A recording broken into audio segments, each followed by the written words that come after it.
नमस्कार. तर पिंगा गो पोरी पिंगा या मालिकेच्या आजच्या भागात आपण पाहणार आहोत की मनोज आणि वल्लरी गावी आलेले असतात. आता वल्लरी मनोजला म्हणते की अहो आपल्याला खूपच उशीर झाला आहे ना. तेव्हा मनोज म्हणतो की बस लेट होती, त्याला आपण तरी काय करणार. तेव्हा वल्लरी म्हणते की पण आई तर चिडल्या असतील ना आपल्यावर. तेव्हा मनोज म्हणतो की नसेल चिडली असं म्हणून ते आतमध्ये येतात. तेव्हा मनोजचा भाऊ मनोज आणि वल्लरीला बघून म्हणतो की आलात का, कसं झाला तुमचा प्रवास. आता वल्लरीची सासूसुद्धा तिथे येते आणि वल्लरीला बघून म्हणते की वल्लरी आली ग माझी लक्ष्मी, माझी दुसरी मुलगी. तेव्हा मनोज म्हणतो की आत्ता झालं ना तुझ्या मनासारखं. तेव्हा मनोजची आई खुश होऊन म्हणते की हो, आत्ता माझी सगळी काळजी मिटली. मनीषाच्या लग्नाची तयारी करायला आता काही चिंताच नाही आहे मला. वल्लरी आली ना, वल्लरीनं आला एक काम सांगितलं की सगळी कामं कशी फटाफट करते ती. आता वल्लरीची सासू तिच्याशी एवढं प्रेमाने बोलताना पाहून वल्लरी खूप आश्चर्याने त्यांच्याकडे बघायला लागते आणि ती मनातच म्हणते की फोनवर तर खूप रागाने बोलत होत्या आई, पण आता तर अगदी प्रेमाने बोलत आहेत माझ्याशी. आणि असं काय झालं होतं त्या दिवशी त्यांना. आता तितक्यात मनीषा सुद्धा तिथे येते आणि वल्लरीला बघून तीसुद्धा खूप खुश होते. आता मनीषा वल्लरीला खूप बोलायचं आहे तुझ्याशी असं म्हणून आतमध्ये घेऊन जाते. तेव्हा मनोजची आई मनोजकडे बघायला लागते आणि मनोजला विचारते की तू मला सांग की वल्लरीला मला फोन करून ओरडून गावाला का बरं बोलवायला सांगितलं. तेव्हा मनोज म्हणतो की मला खूप कामं आहेत आई, मी तुला परत सगळं सांगतो, आता मला जाऊ दे. आता मनोजची आई खूपच टेन्शनमध्ये येते आणि ती स्वतःशीच म्हणते की वेगळाच का वागतोय मन्या. तर दुसरीकडे आपण पाहतो की प्रेरणा आणि तेजा बोलत असतात. आता तेजा प्रेरणाला म्हणते की प्रेरणा काय सांगतेस, मी जर तिथे असते ना तर एकेकांना असं धुवून काढलं असतं ना. तेव्हा प्रेरणा म्हणते की हो माहिती आहे मला, एका अर्थी तू तिथे नव्हतीच काल, ते बरंच झालं, पण तुझं काम केलं युवराज साहेबांनी. युवराज साहेब आणि त्यांचे कार्यकर्ते ऐनवेळी तिथे पोहोचले आणि असं त्या गुंडांना धुवून काढलं ना त्यांनी. तेव्हा तेजा खुश होऊन म्हणते की खरंच एक नंबर काम केलं. आता प्रेरणा सांगते की मला ते म्हणाले की सामान्य माणसांनी असं कोणालाही घाबरणं आधी बंद केलं पाहिजे असं म्हणून त्यांनी धीर दिला मला. आणि मग ते असंही बोलले की तू कुठल्याच गोष्टीची काळजी करू नकोस ताई, तुला कधीही काहीही लागलं तरी अर्ध्या रात्री जरी तू फोन केलास ना तरी मी हजर होईल तिथे. तेव्हा तेजा म्हणते की किती चांगला माणूस आहे ना तो, असं टिपिकल राजकारणी वाटत नाही. तेव्हा प्रेरणा म्हणते की हो खरं आहे गं तुझं. आता प्रेरणा मिठ्ठूकडे बघायला लागते आणि म्हणते की अगं मिठ्ठू तुझ्या तब्येतीची सुद्धा चौकशी करत होते ते, आणि तू ना आता कसलीही काळजी नको करूस. युवराज साहेबांसारखा मोठा माणूस आपल्या सगळ्यांच्या पाठीशी खंबीरपणे उभा आहे ना, ते लवकरच तुला भेटायला सुद्धा येणार आहेत. आणि तुला माहिती आहे मिठ्ठू, हे जे नवीन फास्ट फूड सेंटर सुरू केलं आहे ना आपण, तिथला रिस्पॉन्स दिवसेंदिवस वाढतच चालला आहे. स्वामींचीच कृपा म्हणायची. आता मला मोठे मोठे ऑर्डर्स पण मिळायला लागतील बघ. तेव्हा तेजासुद्धा म्हणते की मिठ्ठू ऐकतेस ना, आता आपल्या प्रेरणा मॅडमसुद्धा मोठ्या मॅडम होणार आहेत. प्रेरणा आता मालदार होणार आहे बरं का, म्हणजे इतकी मालदार होणार आहे की तुझा मेकअप पण स्पॉन्सर करू शकते ती. तेव्हा प्रेरणा म्हणते की हो हे चालेल मला मिठ्ठू, हे बघ तू जे काही मागशील ना ते आणून देईल मी तुला. तेव्हा तेजासुद्धा म्हणते की मिठ्ठू ऐकतेस ना, ही चांगली ऑफर आहे हां, चल लवकर बरी हो बघू. तेव्हा प्रेरणासुद्धा इमोशनल होत म्हणते की हो तू ना आता लवकर बरी हो आणि लवकर आपलं फास्ट फूड सेंटर बघायला ये, मग मी तुला जे काही हवं आहे ना ते सगळं घेऊन देईन, पण बरी हो ना ग आता, असं म्हणून प्रेरणा खूपच इमोशनल होते. आता तेजासुद्धा इमोशनल झालेली असते आणि तीसुद्धा मिठ्ठूकडे बघायला लागते आणि म्हणते की आता बघ प्रेरणा, हे ऐकल्यानंतर मिठ्ठू आपली कशी बरी होते की नाही, लगेच पटापट बोलायला लागेल. तर दुसरीकडे आपण पाहतो की वल्लरी वकिलाचा युनिफॉर्म परिधान करून ओरडून म्हणते की बस झालं आता, आज अक्षय तृतीयेच्या दिवशी मी शपथ घेते, आता श्वेताताईंची सुटका करणार मी, ॲडव्होकेट सौ वल्लरी मनोज भांबरे. आता आपली भेट कोर्टातच. आणि आपण पाहतो की वल्लरी झोपेतून अचानक दचकून जागी होते, म्हणजेच वल्लरीला पडलेलं हे एक स्वप्न असतं. आता वल्लरी स्वतःशीच म्हणते की हे स्वप्न होतं, पण आत्ता काही करून हे स्वप्न खरं करायलाच हवं. तर दुसऱ्या दिवशी सकाळी आपण पाहतो की प्रेरणा स्वामींसमोर हात जोडून उभी असते आणि ती स्वामींना म्हणते की स्वामी, आज अक्षय तृतीयेच्या दिवशी नैवेद्य म्हणून खीर केली आहे तुमच्यासाठी. कामाच्या गडबडीत फार काही करता नाही आलं, पण ही खीर गोड मानून घ्या आणि तुमचा आशीर्वाद असंच राहू द्या. स्वामी आमच्या मिठूला लवकरात लवकर बरं करा आणि आमची मैत्री अशीच अक्षय आणि अखंड राहू द्या. तर दुसरीकडे गावी आपण पाहतो की वल्लरीची सासू वल्लरीला म्हणते की वल्लरी, बरं झालं तू इकडे आलीस, आता वाटतं आपलं लग्न घर. तेव्हा मनोज म्हणतो की हो, घरात लग्नकार्य आहे म्हटल्यावर घरातली सून पाहिजेच ना. तेव्हा वल्लरीची सासू म्हणते की हो खरं आहे, आणि आपल्या नशिबाने मनीषाला चांगलं सासर देखील मिळाले बरं का. आणि वल्लरीला सांगते की एक पैसासुद्धा हुंडा मागितला नाही त्यांनी. तेव्हा वल्लरी म्हणते की अहो आई, हुंडा मागणं हे कायद्याने गुन्हाच आहे. तेव्हा मनोजचा भाऊ म्हणतो की हो, तरी लोक हुंडा नाही पण तरी काहीतरी म्हणून मागतातच की हुंडा. आता तितक्यात वल्लरीचा फोन वाजायला लागतो. तेव्हा मनीषा वल्लरीचा फोन बघते आणि वल्लरीला सांगते की वहिनी, नानावटी सरांचा फोन आहे. तेव्हा वल्लरी आता फोन घेते. आता मनोज मध्येच म्हणतो की वल्लरी, थोडंसं काम बाकी आहे ना, ते करून घे आणि मग बोला.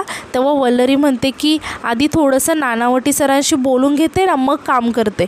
इकडे आता नानावटी सरांचा फोन वाजत असतो आणि मनोज मात्र खूपच घाबरलेला असतो आणि तो वल्लरीला म्हणायला लागतो की घरात लग्नकार्य आहे ना, आणि तू कुठे फोनवरती बोलत बसते. आता नानावटी सर लगातार वल्लरीला फोन करत असतात. तेव्हा वल्लरी खूपच टेन्शनमध्ये येते आणि मनोजकडे बघायला लागते आणि म्हणते की परत एकदा फोन आलाय, मी घेते ना एकदा फोन. तेव्हा मनोज खूपच रागाने वल्लरीकडे बघत असतो आणि तो खूप घाबरलेला सुद्धा असतो. आता वल्लरी आतमध्ये येऊन नानावटी सरांचा फोन रिसीव करते आणि विचारते की हा सर, बोला ना, काय झालं. तेव्हा नानावटी सर वल्लरीला म्हणतात की हां वल्लरी, मला तुला एवढंच सांगायचं आहे की आज श्वेताच्या केसची हिअरिंग आहे आणि मी चाललो आहे. तेव्हा वल्लरी खूप टेन्शनमध्ये येते आणि म्हणते की आज श्वेताताईंची हिअरिंग आहे, हे मी विसरूनच गेले होते, पण मी तर इकडे आहे. तेव्हा नानावटी सर म्हणतात की हो, अनफॉर्च्युनेटली तू इकडे येऊ नाही शकणार, हे माहिती आहे मला, पण तुझ्या मैत्रिणीपैकी कोणी येऊ शकतं का. तेव्हा वल्लरी म्हणते की सर, मी एकदा त्यांच्याशी बोलून बघते, मी प्रयत्न करते की नक्की कोणीतरी येईल म्हणून. तेव्हा नानावटी सर म्हणतात की ठीक आहे, कळव तसं, असं म्हणून ते फोन ठेवून देतात. तर दुसरीकडे आपण पाहतो की प्रेरणाला वल्लरीचा फोन येतो. आता प्रेरणा वल्लरीचा फोन रिसीव करते आणि वल्लरीला विचारते की काय गं, कधी पोहोचलीस, मी तुला म्हटलं होतं ना की फोन करून कळव, पण तू काही फोनच नाही केलास. तेव्हा वल्लरी म्हणते की हो प्रेरणाताई, मी घरी नीट पोहोचले, मला तुमच्याशी ते थोडंसं बोलायचं आहे.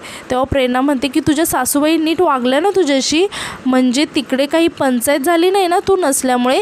तेव्हा वल्लरी म्हणते की अहो नाही, घरी सगळं ठीक आहे, मला तुमच्याशी जरा काहीतरी वेगळं बोलायचं आहे. तेव्हा प्रेरणा विचारते की काय वेगळं. तेव्हा वल्लरी सांगते की ते आज श्वेताताईंच्या केसची हिअरिंग आहे ना, मला नानावटी सरांचा फोन आलेला, ते म्हणत होते की तुम्ही तिकडे असाल तर बरं होईल, तुम्ही जाऊ शकाल का. तेव्हा प्रेरणा खूप टेन्शनमध्ये येते आणि म्हणते की मी. तेव्हा वल्लरी म्हणते की हो, कारण तेजाताईंना सांगून तर काही उपयोग नाही ना, आणि मी तर इकडे आले, तुम्ही जाल का प्लीज. तेव्हा प्रेरणा खूपच टेन्शनमध्ये येते आणि अडखळत म्हणते की नाही, बरोबर बोलतेस तू वल्लरी, पण अगं मी फूड सेंटरवर जायला निघाले ना, मी जर कोर्टात गेले तर फूड सेंटर कोण सांभाळेल. तेव्हा वल्लरीला खूपच वाईट वाटतं आणि ती म्हणते की बरं, मी शेवटचा प्रयत्न म्हणून तेजाताईंशी बोलून बघते, ठेवते, असं म्हणून वल्लरी फोन ठेवून देते आणि तेजाला फोन करते. आता तेजा वल्लरीचा फोन उचलते आणि वल्लरीला म्हणते की हां बोल गं वल्लरी. तेव्हा वल्लरी म्हणते की तेजाताई, मला तुमच्याशी बोलायचं होतं थोडं. आज ते श्वेताताईंच्या केसची हिअरिंग आहे ना, तर नानावटी सर म्हणत होते की तुम्ही किंवा प्रेरणाताई तिथे असाल तर बरं होईल, पण प्रेरणाताईंना तर ते फास्ट फूड सेंटरला जायचं आहे ना, मग तुम्ही जाऊ शकाल का श्वेताताईंसाठी. तेव्हा तेजा म्हणते की नाही, तू म्हणतेस म्हणून मी गेलेही असते, पण इथे मिट्टूजवळ घरी कोणी नाही आहे. तेव्हा वल्लरी खूप टेन्शनमध्ये येते आणि म्हणते की नाही, बरोबर आहे, मिट्टूताईंपाशी तर कुणाला तरी थांबायलाच हवं ना, असं म्हणून ती फोन ठेवून देते. आता वल्लरी खूपच टेन्शनमध्ये आलेली असते आणि ती स्वतःशीच म्हणते की नेमकी तिथे श्वेताताईंना माझी गरज आहे आणि मी तिथे नाही आहे. आता तितक्यात तिथे मनोज येतो आणि वल्लरीला म्हणतो की वल्लू ऐक ना, मला समजते की तुझं अर्धमन तुझ्या मैत्रिणींमध्ये अडकलं आहे, पण मनीषाचं लग्न एकदाच होणार आहे ना, आणि एकच बहीण आहे मला, तू तिकडच्या सगळ्या गोष्टी विसरून जा आणि इकडच्या कामांमध्ये मन रमव ना, तू या घरची सून आहे हे विसरू नकोस, असं म्हणून मनोज तिथून निघून जातो. आता मनोज बाहेर येतो आणि तो कामासाठी म्हणून जायला लागतो. तेव्हा मनोजची आई मनोजला थांबवते आणि म्हणते की मनोज थांब आणि मला सांग की तू वल्लरीसोबत पहिल्यासारखं का नाही वागत. तो मनोज तेव्हा मनोज म्हणतो की आई माझं सोड, पण तू आधी तिच्याशी जसं वागत होतीस ना आत्तासुद्धा तसंच वाग. तेव्हा मनोजची आई खूप शॉक होऊन मनोजकडे बघायला लागते. आता मनोज त्याच्या आईला म्हणतो की त्या मुंबईच्या लोकांपासून मला तिला लांब ठेवायचं आहे. आता ती इथे आली आहे ना, मग इथल्या कामात तिला जास्तीत जास्त गुंतवून ठेव. तेव्हा मनोजची आई खूपच शॉक होऊन मनोजकडे बघायला लागते. आता मनोज त्याच्या आईला म्हणतो की एक काम कर. तर इकडे वल्लरी रोशन आंटीला फोन करते आणि म्हणते की रोशन मावशी ऐका ना, आज श्वेताताईंची हिअरिंग आहे कोर्टात, तुम्ही जाऊ शकाल का? तर दुसरीकडे आपण पाहतो की प्रेरणा घाईघाईत तेजाजवळ येते आणि तेजाला सांगायला लागते की वल्लरीचा फोन आला होता आत्ता आणि ती विचारत होती की श्वेताच्या हिअरिंगला कोर्टात जाऊ शकाल का तुम्ही म्हणून. तेव्हा तेजा म्हणते की तुला माहिती आहे मलाही आत्ता आला होता कॉल. तेव्हा प्रेरणा म्हणते की मी तर बोलले तिला की मला फूड सेंटरला जायचं आहे, मग मी कशी जाऊ कोर्टात? तेव्हा तेजा म्हणते की हो बरोबर केलंस, मी पण सांगितलं मला जमणार नाही, मी पण म्हटलं की इथे मिठू एकटीच आहे, मला तिच्याजवळ थांबायचं आहे. तेव्हा प्रेरणा म्हणते की मला त्यांना खरंच खूप अवघडल्यासारखं होतं आहे गं तेजा. म्हणजे युवराज साहेबांनी मला फूड सेंटर चालू करून दिले, ही गोष्ट जर श्वेताला कळली तर तिला काय वाटेल? मी कशी जाऊ श्वेतासमोर? आणि आपण श्वेताच्या हिअरिंगला गेलेलो, मिठूच्या बाबांना जर कळलं तर त्यांना काय वाटेल? त्यांची तर स्पष्टपणे अशी इच्छा आहे की श्वेताला शिक्षा व्हावी. आता हे ऐकून अचानक मिठूला खूप त्रास व्हायला लागतो आणि ती खूप हायपर होते. तेव्हा तेजा आणि प्रेरणा खूपच घाबरतात आणि मिठूकडे बघायला लागतात. आता प्रेरणा विचारायला लागते की मिठू काय होते तुला? मिठू शांत हो, काय होते तुला नक्की? तेव्हा तेजा प्रेरणाला म्हणते की आपण श्वेताचा विषय काढला हे आवडलं नाही आहे तिला, म्हणून त्रास होतोय का तिला? आता प्रेरणा मिठूकडे बघत म्हणते की मिठू अगं आम्ही श्वेताबद्दल नव्हतं बोलत. आता मिठूला चिडलेलं पाहून तेजा आणि प्रेरणा खूपच घाबरलेले असतात. आता तेजा हळूच प्रेरणाला म्हणते की श्वेताचं नाव घेतलं आणि म्हणूनच पॅनिक झाली ती, तिच्यामुळेच झालं हे सगळं. तेव्हा प्रेरणा म्हणते की बरं झालं आपण कोर्टात गेलो नाही ते. तेव्हा तेजासुद्धा म्हणते की हो खरंच बरं झालं आपण गेलो नाही ते. तर दुसरीकडे गावी आपण पाहतो की जातं पूजनासाठी बायका जमा झालेल्या असतात. आता तितक्यात वल्लरीचा फोन वाजायला लागतो. तेव्हा वल्लरीची सासू तिच्या हातातून फोन घेते आणि म्हणते की आज आपल्या घरामध्ये विधी आहे ना जातं पूजनाचा आणि घरामध्ये बायका जमा झालेत आणि तुझं काय आहे फोनचं? तेव्हा मनीषा खूपच आश्चर्याने तिच्या आईकडे बघायला लागते. आता तिची आई म्हणजेच वल्लरीची सासू वल्लरीला म्हणते की घरामध्ये कार्यक्रम सुरू असताना घरातील सून अशी फोनवर बोलायला लागली ना तरी त्या बायकांना गावभर धिंडोरा पिटतील आणि त्या वल्लरीला पूजेला बसायला सांगतात. आता वल्लरी खूपच टेन्शनमध्ये आलेली असते. तर इकडे नानावटी सर लगातार वल्लरीला फोन करत असतात. आता वल्लरीची सासू मनीषाकडे फोन देत म्हणते की मने हा फोन घे आणि बंद करून लपवून ठेव. तेव्हा मनीषा म्हणते की अगं आई कशाला, तिला काहीतरी महत्त्वाचं काम असेल ना. तेव्हा वल्लरीची सासू म्हणते की काय महत्त्वाचं काम असेल? घरात कार्यक्रम सुरू असताना त्या मुंबईच्या लोकांचे फोन कशाला पाहिजे तिला? त्यांच्याशी असं फोनवर बोलत राहिली तर घरातलं काम कधी करणार? त्यामुळे हा फोन लपवून ठेव. तेव्हा मनीषा तिच्या आईला समजवायला लागते. तेव्हा तिची आई म्हणते की अगं मन्याने मला जे करायला सांगितले तेच मी तुला सांगते, ऐक माझं. तर इकडे नानावटी सर वल्लरीला फोन ट्राय करत असतात. आता वल्लरीचा फोन अचानक स्विच ऑफ यायला लागतो. तेव्हा नानावटी सर खूपच टेन्शनमध्ये येतात. तर आता जातपूजनाचा कार्यक्रम सुरू होतो. आता सर्वजण खूपच खुश असतात. वल्लरी मात्र खूपच टेन्शनमध्ये असते आणि ती मनातच म्हणते की श्वेताताईंच्या हिअरिंगसाठी कोण गेलं असेल नेमकं कोर्टात. तर इकडे आपण पाहतो की प्रेरणा खूपच टेन्शनमध्ये बसलेली असते आणि ती स्वतःशीच म्हणते की काय झालं असेल नेमकं आज कोर्टात. तेव्हाच तिथे तेजा येते आणि रागाने म्हणते की काय झालं असेल म्हणजे त्या नानावटी सरांनी पूर्ण प्रयत्न केले असतील श्वेताला बेल मिळवून देण्यासाठी. तितक्यात आता डोअर बेल वाजते. तेव्हा तेजा म्हणते की मी बघते असं म्हणून ती जाऊन दरवाजा उघडते. तर समोर नानावटी सर श्वेताला घेऊन आलेले असतात. आता श्वेताला असं समोर बघून तेजाच्या पायाखालची तर जमीनच सरकते आणि तेजा खूपच शॉक होऊन श्वेताकडे बघायला लागते. तर आता गावी इकडे आपण पाहतो की वल्लरी तिचा फोन शोधत असते आणि ती विचार करत असते की मगाशी आईने जातपूजनाच्या वेळी माझ्याकडून फोन काढून घेतला होता.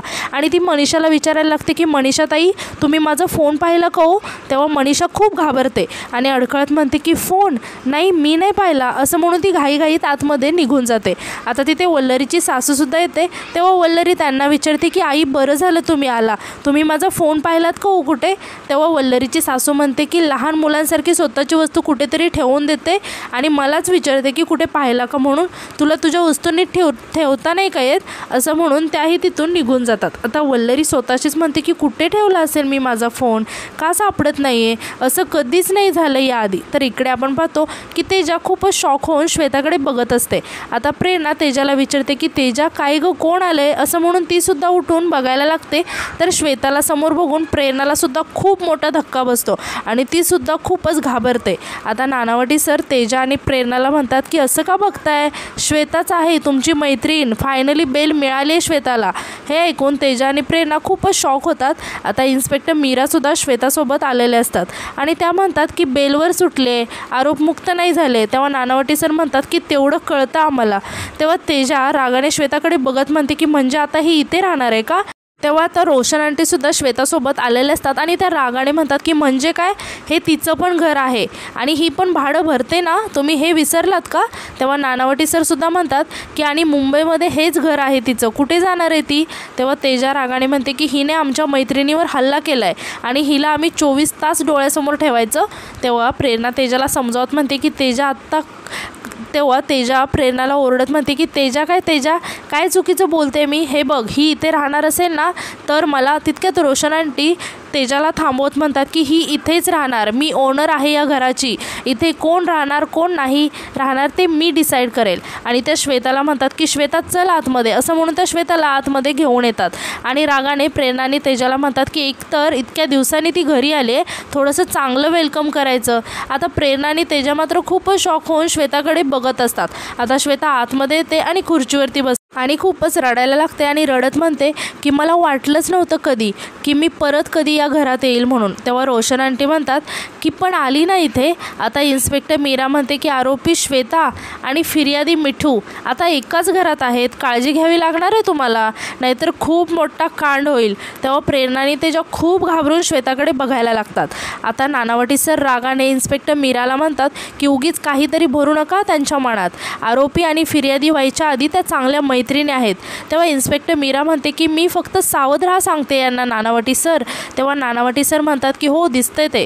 आता इन्स्पेक्टर मीरा तिथून निघून जातात. आता नानावटी सरसुद्धा म्हणतात की येतो मी आणि म्हणतात की एक गोष्ट लक्षात ठेवा, श्वेताशी मैत्रीण म्हणून नाही वागू शकलात तर माणुसकीने वागा, असं म्हणून तेही तिथून निघून जातात. आता रोशन आंटी प्रेरणा आणि तेजाला म्हणतात की प्रेरणा तेजा श्वेताची नीट काळजी घ्यायची, असं म्हणून रोशन आंटीसुद्धा तिथून निघून जातात.